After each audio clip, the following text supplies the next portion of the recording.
back. This is Boomer Life on CL 650. And this is Boomer Life on CL 650. I'm Joanne Sutton. Joining me in the studio today from the Alzheimer's Society of British Columbia, we welcome Maria Howard, the CEO.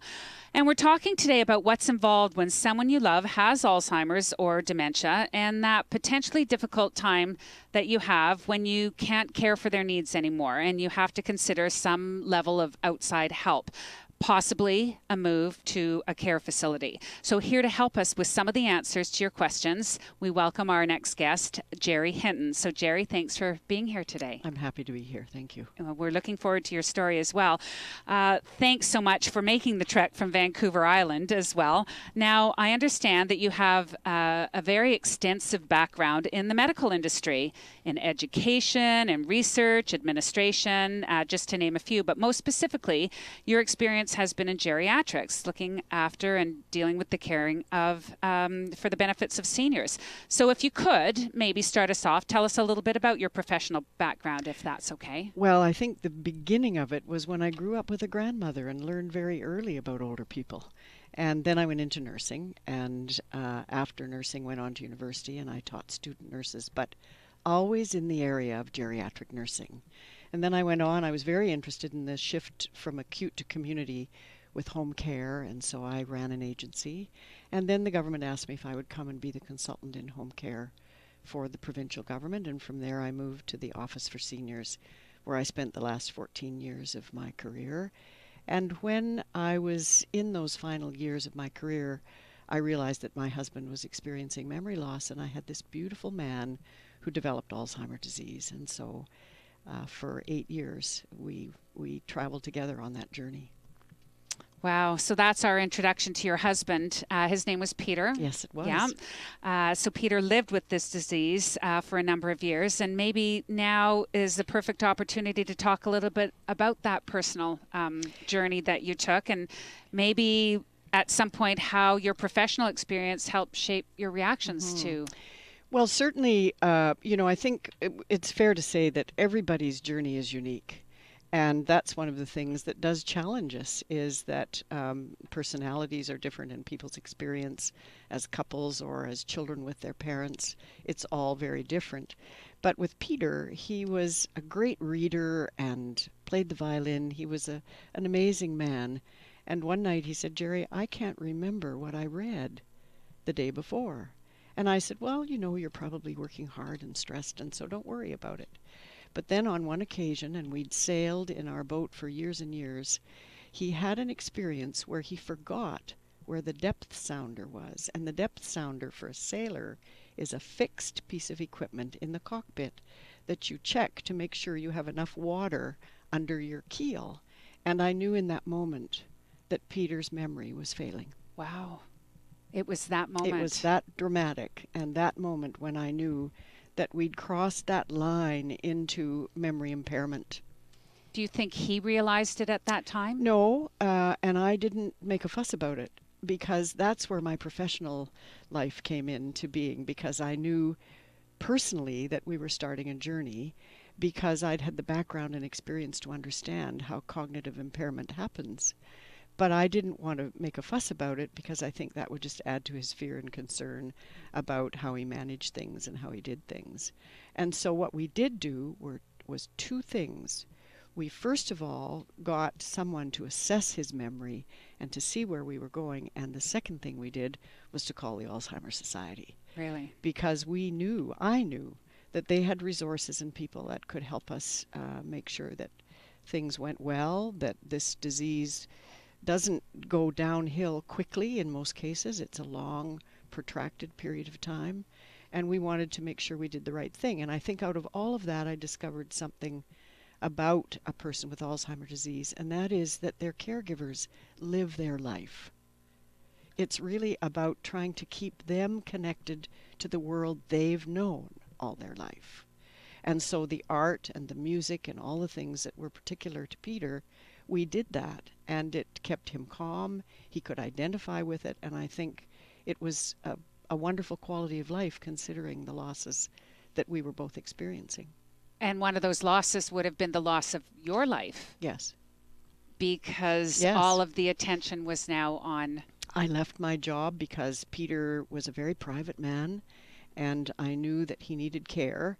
I would make his sandwiches in the morning, and when I would get home from the office, they would still be in the fridge, and I knew that I needed to be with him. And so we had that journey together. And you know what? We had a wonderful time. We did all the things that he enjoyed, and that meant a lot to me in terms of the care journey. Well, and Maria, this is where we can refer to you. One of the campaigns of the Alzheimer's Society right now is that there's still a person, even though that they've received a diagnosis, they're still here. That's right. And people, people are people and have their legacies and have their joys and their loves, and those don't go away. They just mean that there has to be maybe a different way or a more innovative way to help that person still discover that element that makes them feel whole. I call it people's communities of interest, and we all have them. And so the ideal thing is to create around that person their community. And that's why I think a community development model and the way that DeltaView is relating to their clients is to build a community for those people to live in. We all live in communities and have interests and hobbies that give us joy and happiness. And the longer we can connect our Alzheimer clients to those things, the better off they are, and we all are, to have that going on. So do you think you've come to that conclusion mostly from your educational experience in the health industry or from your firsthand experience of dealing with your husband who had Alzheimer's? Well, I think it's both, for sure. But having had that time with Peter, which was wonderful, and it was a special time for us both in our married life. And I think I learned a lot from Peter. Peter believed in going public. And one of the things that I think we need to talk about is how people deny and will deny for a period of time, because the whole area of mental health and mental illness is an area that remains somewhat untalked about. There's a real stigma attached to it. There can be, not always, but I think that's one of the things the Alzheimer's Society does so well. And those of us that advocate want it to be public. We want people to know where to get information and how to access it. And that's, I think, one of the things that's really important to me. I think we need to shift the way we fund communities for their organizations like the Alzheimer Society. That's where our journey begins. And the residential care part comes at the end of the journey, but there's a long period of time between that first diagnosis when we need to have that community development model right in our own communities, our own homes. In our own backyard. and the challenges faced when we're ready for residential care are tremendous. They're challenges for the individual and the family. They're also challenges for the healthcare system.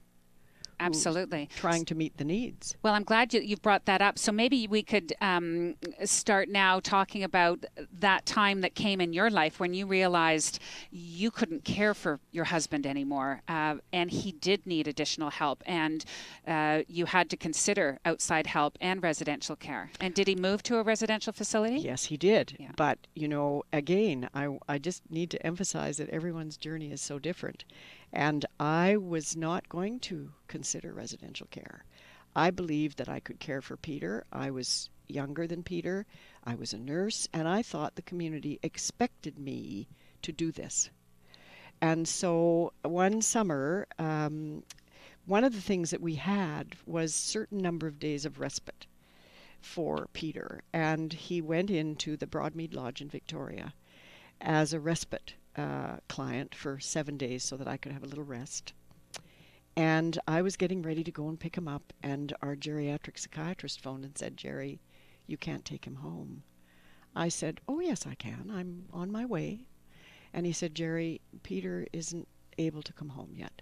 We're going to keep him for a month. And if a bed comes up for you in the meantime for Peter, I would advise you to take it." Really? So Peter was a naval officer. He landed on D-Day in a landing craft. He was the captain of the vessel. He had a huge period of time in the Navy and during the war. So the Veterans Lodge at Broadmead was the place where we wanted him to have his respite time. But he ended up living in the lodge for 18 months. Wow. I find it very interesting that it wasn't you who made that decision. No, I didn't make the decision. And, you know, when I went to sign the papers, when the bed came up, the nurse said, you know, Mrs. Hinton, you can go now. It's fine. We have Peter. And I said, no, you don't understand. I'm coming every day, and I will be here all day because this is my life now. This is our life together now, to be here with him. And, you know, it was wonderful for us. It isn't for everybody. And again, emphasizing that each journey is so different. And many people couldn't do that. They couldn't be with their loved one every day. But I had that wonderful opportunity, and we lived our life at the lodge. So what advice and what recommendations could you make right now to others who might be in that situation of trying to start the conversation, whether they need extra care or they don't need extra care? And I know you've clearly identified that everybody's journey is different and everyone has a very unique situation, but I'm sure you would have some words of wisdom. Well, and you know, I mean, there are some people who count on their family and friends to make that decision, who know that person well, who know when there's a period that they really aren't safe. Either the person with the disease or their caregiver aren't safe to be home without some supports around them. And the earlier they can identify that, the better. And as you've already said in the program, it's best to do it before you have a crisis. However, the way our system is designed right now, it usually is crisis management when it's the next available bed. Right. And when they finally make that call saying, okay, we need help. And I think the other resource that we always have is the Alzheimer's Society, because they're there to provide peer support and information. And our healthcare system, the staff, the liaison, and the assessors are very good about coming and at least giving people an idea and a framework about what to expect in the healthcare system for support and also for residential care. So Peter passed away in 2008. Yes, he did. Yes, he did. And you continue to be an advocate for this cause. What keeps you motivated to keep speaking out? He does. He does. Of course he does.